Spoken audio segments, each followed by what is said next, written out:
सो hey guys, welcome back बीच head अटेलियर season 1 episode number 1 और 2 के explanation के अंदर। हाँ देखो, इसके 2 एपिसोड्स एक साथ ड्रॉप हुए हैं, तो बस मैं इनको एक ही साथ एक्सप्लेन करने वाला हूँ। एंड ये एनिमे ना तुम्हें बहुत ज्यादा पसंद आने वाली है। आई मीन इसकी स्टोरी सब कुछ तुम्हें बहुत ही यूनिक देखने को मिलने वाली है। तो बस चैनल को सब्सक्राइब कर लेना एंड वीडियो को हाइप करना मत भूलना। मेरे एपिसोड के स्टार्टिंग में हमें एक आवाज सुनाई देती है और वो बोलती, क्या कोई एथलीट बचपन से एथलीट होता है? क्या कोई डॉक्टर या एस्ट्रोनॉट बचपन से एस्ट्रोनॉट या डॉक्टर होता है? तो आखिर ऐसा क्यों है कि जो विचेज होती है वो बचपन से विचेज होती है? क्या कोई ऐसे बड़े होकर विच नहीं बन सकता है? सिंशिफ्ट होता है और हम देखते हैं एक छोटी सी लड़की को जो कि यहाँ पे एक जंगल में खड़ी होती है और वो यहाँ पे ना अपने कपड़े को धोने के लिए आई हुई होती है और वहीं पे एक जानवर भी होता है। एंड इस लड़की का नाम यहाँ पे कोको है। जो कोको होती है वो यहाँ पे अपने कपड़े को धोती है और उस जानवर को देख रही होती है और उससे बोलती है, तुम चिंता मत करो, थोड़ी देर बाद जो ये पानी है वो वापस से नॉर्मल हो जाएगा। मतलब ये सब मैजिक का कमाल है। फिर इसके बाद सीन शिफ्ट होता है और हम देखते हैं जो अपनी कोको है ना भाई, वो काफी ज्यादा क्यूट होती है एंड अपने घर की तरफ जा रही होती है और वो खुद से ही बातें कर रही होती है कि आखिरकार जो मैजिक है वो ह्यूमंस क्यों नहीं यूज कर सकते, सिर्फ और सिर्फ विचेज को मैजिक यूज करने के लिए क्यों अलाउ किया गया है। और इसके बाद हम देखते हैं जो अपनी कोको होती है वो अपने छत पे बैठी हुई होती है और वो यहाँ पे ना अपने कपड़ों को सुखा रही होती है। एंड सडनली उसके सामने ना एक काट आती है और भाई वो काट नॉर्मल नहीं बल्कि किसी विच की होती है। विले बंदी काफी खुश होती है और दौड़ कर अपनी मदर के पास आती है, मतलब उसे बताने के लिए कि दरअसल उसने अभी भी एक काट को देखा है और वो दरअसल किसी विच की काट है। तो क्या ये उसे जाके नजदीक से देख के आ सकती है? बट तभी ये नोटिस करती है दरअसल यहाँ पे कुछ कस्टमर्स होते हैं एंड तभी यहाँ पे इसे एक मेन भी दिखाई देता है और इसका नाम यहाँ पे क्विफरी बताया जाता है। फिर जो भी जो क्विफरी होता है उससे बोलते हैं कि दरअसल इसे ना एक कपड़े का टुकड़ा चाहिए, मतलब कि ये लोग यहाँ पे कपड़े का बिजनेस करते हैं या फिर जो भी तुम बोल सकते हो वो बोल लेना। तो ये यहाँ पे इसे फैब्रिक लेने के लिए आया हुआ होता है और जो अपनी कोको होती है वो काफी मासूमियत से इसे फैब्रिक काट के दे रही होती है और जो अपना क्वेफरी होता है उस लड़की को काफी ध्यान से देख रहा होता है। आई मीन उसे यहाँ पे पता चल चुका होता है दरअसल जो अपनी कोको है उसे यहाँ पे मैजिक काफी ज्यादा पसंद है और वो उसे पूछता है, अच्छा कोको आखिरकार तुम्हें मैजिक इतना पसंद क्यों है और तुम इतने विचेस के बारे में क्यों पढ़ती रहती हो? वेल कोको बोलती है दरअसल जब वो छोटी थी ना तो वो यहाँ पे ना एक पार्टी के अंदर गई थी, मतलब की महल के पास, और वहाँ पे जब वो गई ना तो उसे यहाँ पे एक विच मिली जिसने उसे बताया कि दरअसल मैजिक कितनी अच्छी चीज है और वगैरह वगैरह। और उसने मेरे शूज पे वहाँ पे ना मैजिक भी करा था और तब से ही ना मुझे मैजिक काफी ज्यादा पसंद है। और उस टाइम जो वो विच थी उसने ना इसे एक किताब भी दी थी और साथ ही में एक मैजिक स्टिक दी थी जो कि विचेस यूज किया करती है। ये बोलता है कि ओह तुम्हारी कहानी काफी इंटरेस्टिंग है। अभी ये लोग बात कर रहे होते हैं तभी बाहर से ना आवाज आती है और लोग जैसे ही बाहर जाते हैं भाई 2 बच्चे मिलकर ना यहाँ पे काट को तोड़ चुके होते हैं और यहाँ पे जो अपनी कोको की मदर होती है इनसे माफी मांगती है कि मतलब मुझे माफ कर दो, इन दोनों की वजह से जो आपका काट है वो टूट चुका है। फिर यहाँ पे जो तीनों औरतें होती है काफी गुस्सा होती है कि तुम्हें पागल हो क्या, आखिरकार अब हम लोग यहाँ से घर कैसे जाएंगे? वेल अपना क्वेफरी बोलते हैं, अरे यार इन पे तुम गुस्सा क्यों कर रहे हो, मतलब मैं हूँ ना, मैं इसे सही कर दूंगा। वेल अपना जो क्वेफरी होता है उस काट के पहिए को उठाता है और एक घर के अंदर लेके जाता है और कोको को बोलता है, कोको तुम अंदर मत आना और न ही किसी को आने देना जब तक मैं इसमें मैजिक कर रहा हूँ, बोलो तुम प्रॉमिस कर रही हो ना? कोको बोलते है कि हाँ बिल्कुल। और कोको यहाँ पे बैठ कर उसका वेट कर रही होती है और वो खुद में बोल रही होती है ना कि सच बोलना तो मुझे देखना था कि आखिर ये बंदा पे मैजिक कर कैसे रहा है। फिर तभी कोको की नजर पड़ती है उन दोनों बच्चों पे एंड वो जो बच्चे होते हैं ना भाई फिर से ना वो वहाँ पे क्वेफरी को देखना चाह रहे होते हैं आखिर वो बंदा मैजिक में कर क्या रहा है। तभी हम देखते हैं अपनी कोको को और भाई वो भी बच्ची है एंड इसका भी मन हो जाता है कि एक बार ये भी देख ही ले आखिरकार यहाँ पे जो क्वेफरी है वो कर क्या रहा है, मतलब वो मैजिक को कैसे कर रहा है। और इसके चक्कर में लोग यहाँ पे छत पे चढ़ जाते हैं बट इसे कुछ दिखाई नहीं देता है एंड यहाँ पे उतर के ना अपने रूम में वापस आने लगती है। बट सडनली इसे यहाँ पे ना एक दरार दिखता है आई मीन इसके घर में, और वो ना लिटरली उसी रूम में होता है जिस रूम में जो क्वेफरी होता है ना वो यहाँ पे मैजिक कास्ट कर रहा होता है। ये बोलते एक काम करती हूँ मैं एक बार देख ही लेती हूँ, मतलब एक बार देखने से क्या ही हो जाएगा और मैं उसे बताऊंगी थोड़ी ना। और यहाँ पे जैसे ही क्वेफरी की तरफ देखती है भाई इसे ना कुछ अजीब सा दिखाई देता है। आई मीन इसे बिलीव नहीं हो रहा था दरअसल जो क्वेफरी है वो यहाँ पे मैजिक को कास्ट नहीं कर रहा है बल्कि ड्रॉ कर रहा है। और ये चीज अपनी बंदी को थोड़ी अजीब लगती है। वो बोलती है क्या सच में जो विचेस होती है वो यहाँ पे मैजिक को कास्ट नहीं बल्कि ड्रॉ करते हैं? ये बात सच में काफी ज्यादा अलग है, मतलब मुझे विश्वास नहीं हो रहा इस बात के ऊपर। बट फिर वहाँ पे उसको देख कर जल्दी वहाँ पे वापस आती है और गेट के सामने खड़ी हो जाती है। और यहाँ पे इसके कपड़े की जो हालत होती है वो काफी ज्यादा खराब हो चुकी होती है, मतलब भाई बंदी यहाँ पे छत पे गई थी उसके बाद नीचे आई है, इन सब के चक्कर में यहाँ पे काफी ज्यादा थक चुकी होती है। और अपना बंदा यहाँ पे बाहर निकलता है मतलब क्वेफरी और बोलता है, अरे तुम्हारी हालत इतनी खराब कैसे हो गई? वेल जो भी हो हमने यहाँ पे सब कुछ सही कर दिया है। सीन शिफ्ट होता है और हम देखते जो भी विचेज और औरतें होती है यहाँ से जा चुकी होती है। और तभी जो उसकी मदर होती है मतलब की कोको की, वो कोको को बोलती है, कोको मुझे लगा था कि तुम भी उनके साथ जाने के लिए जिद करोगी क्योंकि तुम्हें मैजिक बहुत ज्यादा पसंद है। कोको कुछ बोलती नहीं है और फिर यहाँ पे इसकी मदर बोलती है, तुम्हारे फादर मुझसे दूर जा चुके हैं बट अगर तुम मेरे से दूर गई ना तो पता नहीं मैं कैसे रहूंगी। कोको बोलती है, मदर मैं आपको कभी नहीं छोड़ के जाऊंगी, आप ऐसा क्यों सोचते हो? सीन शिफ्ट होता है और हम देखते जो कोको होती है वो अपनी मदर के साथ यहाँ पे रात का खाना खा रही होती है। खाना वगैरह खाने के बाद जो कोको होती है वो सोने चली जाती है बट भाई ये जाकर सोती नहीं है। दरअसल जो इसके पास वो मैजिक की बुक होती है ना ये यहाँ पे ना उसे ड्रॉ करने का ट्राई करती है क्योंकि इसने यहाँ पे ना क्वेफरी को देख लिया होता है ड्रॉ करते हुए, तो ये सोचती है क्यों ना मैं इसे ट्राई करूँ। और भाई ये बंदी यहाँ पे ड्रॉ करना चालू करती है बट इसके ड्रॉ करने से यहाँ पे कुछ भी होता नहीं है। आई मीन कोई भी स्पेल बाहर नहीं निकलता है। ये बोलते कि अरे यार ये सच में नकली है, मतलब कि मुझे ऐसा लगा था कि ये असली होगा और मैं ड्रॉ करूंगी तो यहाँ पे मैजिक होगा, बट फिर यहाँ पे कुछ भी नहीं हो रहा। एंड हम देखते हैं कि जो कोको ने ड्रॉ करा था ना भाई जो सर्कल होता है वो इनकम्प्लीट होता है बट सडनली इसके पेन से इंक का एक बूंद गिरता है और उस सर्कल को पूरा कर देता है। एंड उस सर्कल के पूरा होते ही जो इसका मैजिक होता है वो यहाँ पे कास्ट हो जाता है। और यहाँ पे जो अपना बंदा है मतलब की कोई फ्री है, उसे यहाँ पे पता चल चुका होता है कि दरअसल कोई है जो कि यहाँ पे मैजिक को कास्ट करने का ट्राई कर रहा है। फिर वो बंदा समझ चुका होता है कि यहाँ पे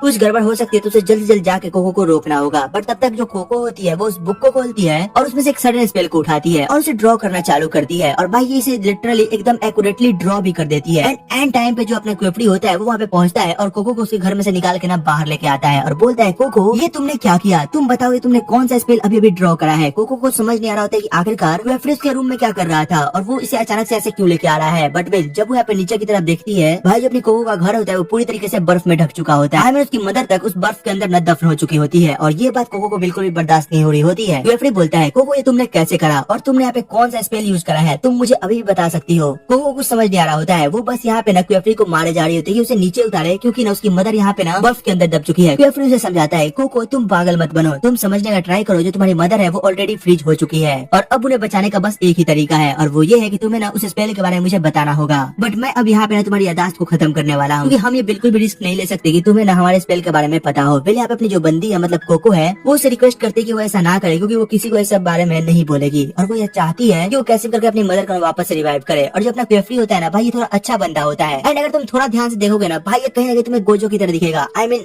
मेरे को ऐसा लग रहा है, तुम कमेंट में बताना कि तुम्हें क्या लग रहा है। फिर हम आगे बढ़ते हैं। फिर ये बोलते हैं, ठीक है अगर तुम ऐसा कह रही हो तो मैं तुम्हारी बात को मानता हूँ, मैं तुम्हारी यादाश्त को नहीं मिटाऊंगा, बट अगर तुम्हें याद हो कि वो बुक कौन सी थी तो हम यहाँ पे तुम्हारी मदर को वापस से रिवाइव कर सकते हैं। ये बोलती है कि ठीक है मुझे बहुत अच्छी तरीके से याद है, तो मैं यहाँ पे ना उस बुक को ढूंढ के रहूंगी और अपनी मदर को वापस से रिवाइव करके रहूंगी। फिर ये बोलता है, फिर ठीक है अब मैं तुम्हारी यहाँ पे मेमोरी को ना मिटाने नहीं वाला हूँ। और फिर यहाँ पे कोको बोलता है, कोको अब तक तुम ह्यूमन थी बट आज से और अभी से तुम एक बीच बन चुकी हो। वेल सीन शिफ्ट होता है और हम देखते अपने क्वेफरी को जो कि यहाँ पे कोको को लेके ना अपने घर की तरफ जाता है, मतलब कि जहाँ पे वो रहता है वहाँ पे, और वहाँ पे उसको लेके जाता है और उसे ना उस जगह को दिखाता है और बोलता है, ये है हमारा अटेलियर, मतलब हम लोग जहाँ पे रहते हैं। और यहाँ पे जो अपनी बंदी होती है वो बोलती है, ये कुछ ज्यादा अजीब नहीं लग रहा, और वो उसके साथ ना उसके घर की तरफ जा रही होती है और ये बोल रहा होता है, तुम चिंता मत करो, जो तुम्हारा घर है ना उसके चारों तरफ मैंने बीज डाल दिए हैं और वो बीज कुछ दिन में वहाँ पे उग जाएंगे और तुम्हारे घर को पूरी तरीके से ना आइसोलेट कर देंगे, मतलब कोई भी उसे हार्म नहीं पहुंचा पाएगा। और जब हमें बुक का पता चलेगा और उस स्पेल का, हम लोग उसे नलीफाई कर देंगे और जो तुम्हारी मदर है वो वापस से सही हो जाएगी। बिल इस बात पे जो अपनी बंदी है मतलब कोको है भाई वो रोने लग जाती है, क्योंकि उसे यहाँ पे काफी बुरा लग रहा होता है उसने जो भी कुछ करा है उसको लेके। विल क्वेफरी उसे समझाता है कि देखो इसमें तुम्हारी कोई गलती नहीं है, दरअसल जो होना था वो हो चुका है, तो बस हमें अब आगे की तरफ ध्यान देना है, मतलब कि उस स्पेल को ढूंढने में और उसे वापस से ना नलीफाई करने में। विल से बोलते चलो आओ अब रूम के अंदर चलो, और ये इसे ना कमरे के अंदर लेके आता है और बोलते तुम मेरा वहीं पे वेट करना, मैं अभी आता हूँ। और यहाँ पे वेट करी होती है ना, तभी यहाँ पे एक लड़की आती है और भाई ये बहुत ज्यादा क्यूट होती है, मतलब इसकी बात करने का तरीका ना बहुत ज्यादा क्यूट होता है। और तभी हम देखते हैं जो अपनी कोको होती है उसके हाथ में ना एक पानी का बबल जैसा कुछ होता है, जो कि इसे अभी ना क्वेफरी ने दिया होता है और क्वेफरी ने बोला होता है कि दरअसल तुम इसका यूज करके ना अपने आप को फ्रेश कर लो। और यहाँ पे अपनी कोको को समझ नहीं आ रहा होता है कि आखिरकार वो इसका यूज करे तो करे कैसे। और तभी जो अपनी ये क्यूटी पाई है, वेल इसका नाम यहाँ पे ना हमें केटिया बताया जाता है, ये बोलती है कि दरअसल इसे यूज कैसे करना है और यहाँ पे कोको को सब कुछ समझाती है। और तभी यहाँ पे एक और भाई क्यूटी आती है और इसका नाम यहाँ पे रीचेन होता है। और भाई जो रीचेन होती है ना वो भी बहुत ज्यादा क्यूट होती है और वो भी यहाँ पे बहुत क्यूटली ना अपनी कोको से बात करती है और उससे बात करते करते लोग बोलते हैं तो तुम भी यहाँ पे एक नई अप्रेंटिस हो। ये बोलती है नहीं मैं ऐसा नहीं बोल सकती। ये बोलती है तो फिर तुम कौन हो। ये बोलती है दरअसल मैं अभी तक तो ह्यूमन थी बट अब शायद मैं विच बनने वाली हूँ। और ये बात सुनते लोग थोड़ा शॉक्ड होते हैं। और यहाँ पे जो अपनी टेटिया होती है बोलती है एक मिनट, कहीं तुम वही तो नहीं जिसके बारे में सब कोई जानते हैं, मतलब अभी अभी तुम्हारे बारे में सबको पता चला है। और ये बात सुनते जो अपनी बंदी होती है बोलती है कि हाँ मैं वही हूँ। और यहाँ पे नई लोगों को थोड़ा इसको लेकर बुरा भी लगता है। फिर लोग ये बात कर रहे होते हैं ना, तभी यहाँ पे क्वेफरी वापस से आता है और बोलते हैं ओह तो तुम लोग फाइनली यहाँ पे एक दूसरे से मिल चुके हो, ये काफी अच्छी बात है, मुझे अच्छा लगे तुम लोग यहाँ पे एक दूसरे से काफी अच्छे से मिल रहे हो। और यहाँ पे जो अपनी बंदी है मतलब कोको है उसे कहीं ना कहीं बुरा तो लग रहा होता है उसने जो भी कुछ किया है उसको लेके। तभी हम देखते जो अपना क्वेफरी है वो यहाँ पे ना कोको को एक कपड़ा देता है और उसे बोलता है इसे पहन लो क्योंकि अब से तुम यही पहनने वाली हो, क्योंकि अब से ना तुम मेरी स्टूडेंट हो। और यहाँ पे आगे सीन शिफ्ट होता है और अपना क्वेफरी बोलता है तो फिर ठीक है आ जाओ, मैं तुम्हें यहाँ पे ना कुछ चीजें दिखा के लाता हूँ। आई मीन मैं तुम्हें मैजिक के बारे में बताता हूँ। और बोलते है देखो बहुत पहले की बात है जब यहाँ पे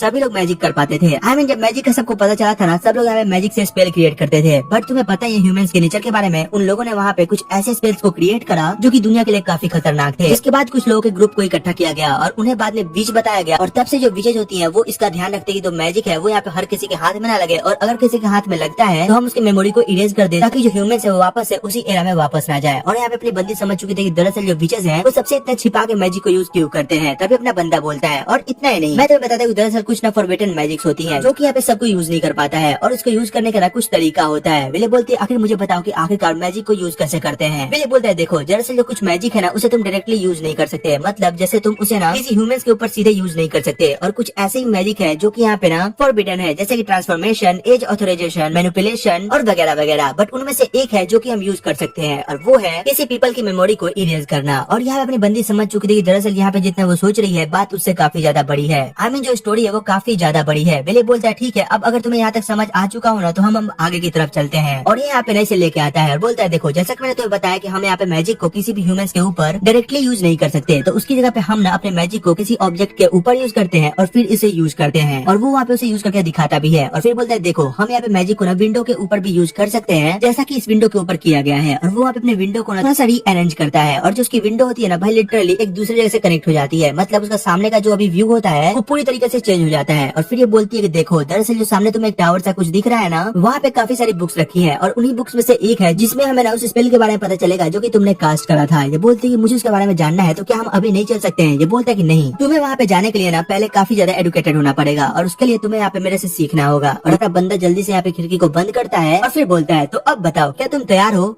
मैजिक को सीखने के लिए? ये बोलती है कि हाँ बिल्कुल, मैं काफी ज्यादा एक्साइटेड हूँ। फिर इसके बाद सीन शिफ्ट होता है और जो अपना बंदा है मतलब कि क्वेफरी है वो यहाँ पे कोको को उसके रूम को दिखाता है और बोलता है आज से ये तुम्हारा रूम है और तुम्हारे साथ यहाँ पे एक और बच्चा रहने वाला है और उसका नाम यहाँ पे हमें गॉड बताया जाता है। फिर अपनी कोको यहाँ पे रूम के अंदर जाती है और वहाँ पे सभी मैजिक आइटम्स को देख रही होती है और वो जैसे यहाँ पे डेस्क को टच करने वाली होती है, ऊपर से एक आवाज आती है कि ओए लड़की, वो मेरा डेस्क है और तुम वहाँ पे क्या कर रही हो, तुम वहाँ से दूर हटो। वेल अपनी जो कोको होती है वो दूर हटती है और हम देखते हैं यहाँ पे कोई और नहीं बल्कि एगॉट होता है। फिर उसे बोलता है तुम ये क्या करने वाली थी, तुम्हें पता नहीं वो सारी चीजें मेरी है। एंड वेल यहाँ पे नीचे उतरता है और बोलता है तुम्हारे बारे में सुन के ना मुझे काफी बुरा लगा, बट वेल इसमें तुम्हारी ही गलती है। आई मीन तुम्हारी वजह से तुम्हारी जो मदर है वो इस तरीके से इस हाल पे है। वे अपनी बंदी को यहाँ पे काफी ज्यादा बुरा लगता है कि एगॉट उससे ऐसी बातें कर रही है। वेले बोलती है चाहे जो भी हो जाए मैं यहाँ पे मैजिक को सीखूंगी और अपनी मदर को वापस से ठीक करूंगी। ये बोलते हैं तुम्हें क्या लगता है, क्या एक अप्रेंटिस बनना इतना आसान है और मैजिक सीखना इतना आसान है क्या? तुम्हें मेरी हाथ दिख रही है, देख रहे हो उसका हाल क्या हुआ है? मैंने बस यहाँ पे स्पेल सीखने के चक्कर में ना अपनी इन उंगलियों को बर्बाद कर लिया है, तो तुम बस मुझे एक स्पेल यहाँ पे कास्ट करके दिखाओ, मैं मान जाऊंगा। ये लोग यहाँ पे बहस कर रहे होते हैं, तभी यहाँ पे भाई गेट से एंट्री होती है अपनी इन दोनों क्यूटीज की, मेरा मतलब टेटिया और रिचैन की। और ये लोग यहाँ पे काफी क्यूटली बोलते हैं खाना बन चुका है तो चलो हम खाना खा के आते हैं। और तब अपना गॉड बोलता है मुझे भूख नहीं है, तुम लोग जाके खा लो। सीन शिफ्ट होता है और हम देखते हैं यहाँ पे सब लोग बैठ के खाना वाना खाते हैं और इन्हें खाना काफी ज्यादा पसंद आता है। मतलब ये खाना यहाँ पे क्वेफरी ने बनाया होता है और ये खाना सच में ना काफी बढ़िया बना होता है। फिर अगले दिन का हम सीन देखते हैं जहाँ पे जो अपनी क्वेफरी है वो यहाँ पे ना कोको को पढ़ा रहा होता है और उसे यहाँ पे स्पेल्स को ड्रॉ करना सिखा रहा होता है और उसे काफी देर सिखाने के बाद बोलता है तो अब बताओ कोको, तुमने यहाँ पे क्या सीखा? कोको बोलती है देखो, दरअसल जो स्पेल होता है ना उसके यहाँ पे प्रॉपर 3 पार्ट्स होते हैं। पहला होता है सिगल, फिर होता है साइंस और फिर होता है रिंग। सिगल जो होते हैं वो 4 तरीके के हो सकते हैं, जैसे फायर, लाइट, वाटर, विंड और फिर उसके बाहर होता है एक रिंग। और जो साइंस होता है उसके भी कुछ फॉर्म्स होते हैं और इन सबको मिलाने के बाद हमारा फाइनली मैजिक प्रिपेयर होता है। और फिर ये बंदा बोलता है ओह वाह, तुमने यहाँ पे काफी अच्छे से इसको याद करा है, तो चलो अब इसे ड्रॉ करके दिखाओ। वेल अपनी जो कोको है उसे ड्रॉ तो करती है बट भाई यहाँ पे वो मैजिक जो स्पेल होता है वो कास्ट हो ही नहीं पा रहा होता है और वो उसे छिपाने लगती है। वेल अपने जो क्वेफरी है बोलते हैं अरे यार छिपाओ मत, मुझे दो, मैं देखता हूँ आखिर इसमें कमी क्या है। वेल उसे देखता है और बोलता है देखो, तुमने यहाँ पे सब कुछ सही करा है बट जो तुम्हारी बाहर की रिंग है ना वो पूरी तरीके से एक दूसरे से जुड़ी हुई नहीं है, तो जब तक रिंग एक दूसरे से अटैच नहीं होगी स्पेल यहाँ पे काम नहीं करेगा, तो तुम जल्दी से इस रिंग को अटैच करो। वेल यहाँ पे जो अपनी कोको होती है उस रिंग को अटैच करती है और भाई यहाँ से इसमें से ना पानी निकलता है और वो सीधे जाकर ना एक गॉड के ऊपर पड़ता है और एक गॉड पूरी तरीके से गिला हो चुका होता है। कोको समझ जाती है कि भाई ये बंदा ना लिटरली गुस्से वाला है तो उसमें भड़केगा। वेल अपने जो कोको होते हैं भाई काफी क्यूटली से माफी मांगने लगती है। ये बोलते हैं ठीक है कोई बात नहीं, मैं गुस्सा नहीं हूँ, एक बार तुम ना मुझे वो स्पेल दिखाओ जो कि तुमने अभी अभी कास्ट करा है, आई मीन जो तुमने ड्रॉ करा था। वेल बोलते ठीक है वो ये रहा और ये ना अपने उठा के उसको देती है, आई मीन पेपर को। और ये बोलता है देखो, तुमने यहाँ पे एक गलती करी है, जो तुम्हारे साइंस है वो सब एक तरीके के हैं बट इसमें से एक साइन काफी बड़ा है, इसकी वजह से जो तुम्हारा वाटर का प्रेशर था वो बस एक ही साइड में हो गया और इस वजह से मैं यहाँ पे गीला भी हो गया। ये बोलती है ओ अब मैं समझी कि आखिर ऐसा क्यों हुआ। और तभी अपने जो क्वेफरी होता है बोलता है मैं काफी ज्यादा ना रिलैक्स महसूस कर रहा हूँ, मतलब एगॉट के होते हुए यहाँ पे मुझे ऐसा लगता है कि जो कोको है वो काफी अच्छे से सब कुछ सीख पाएगी। आई मीन अब मुझे यहाँ पे चिंता करने की जरूरत नहीं है। एगॉट बोलता है हाँ अब तुम ज्यादा उड़ो मत। फिर यहाँ पे जो क्वेफरी होता है इतना बोल के यहाँ से चला जाता है और जो अपना एगॉट होता है वो यहाँ पे ना अपनी कोको से और सारी बातें करता है और बोलता है तो अगर तुम्हें सच में यहाँ पे ना एक अच्छा मैजिशियन बनना है तो तुम्हें अच्छे से यहाँ पे खुद को प्रिपेयर करना होगा। ये बोलते हैं ठीक है, मैं जो करना पड़ेगा मैं वो करूंगी। एंड वेल इसी के साथ ये एपिसोड यहीं पे खत्म होता है। तो तुम कमेंट बताना तुम्हें एपिसोड कैसा लगा, इसकी एक्सप्लेनेशन कैसी लगी है ना। अगर अच्छी लगी हो तो एक लाइक सब्सक्राइब करना मत भूलना। चलो फिर मिलते हैं तुमसे एक और नई वीडियो एक और एक्सप्लेनेशन के साथ। Take care, good bye.